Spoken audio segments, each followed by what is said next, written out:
Today, I will be discussing how there have been deficiencies that obviously have led to the downfall of diplomatic affairs between, countries, which leads us now to World War III between Russia and the Ukraine. It seems like we're in a place right now where no one is taking the blame or taking any form of, responsibility for the way things have been managed when it comes to diplomacy.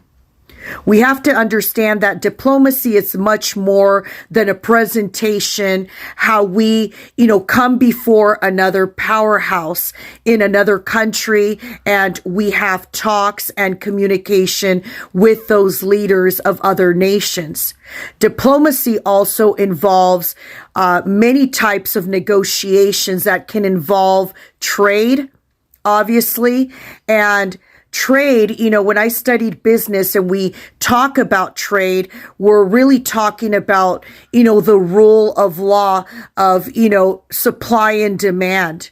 So when we are in conflict with another nation, it truly affects the way we negotiate those forms of trade, whether it be produce, whether it be gas, natural energy, it would be some type of precious metal and so forth. So I can give a list on and on about what negotiations we fall on when it comes to diplomatic affairs and having communication, but also some form of positive relationship with other nations that's not going to lead us to be into another war.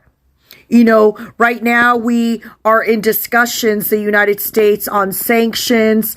There's also, rumors about nuclear weapons. But this is what I have to say about that.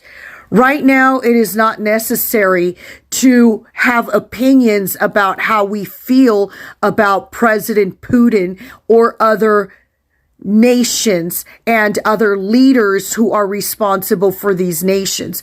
We really need to focus on what forms of resolution are we going to utilize at this point, because the door is not completely shut when it comes to Russia.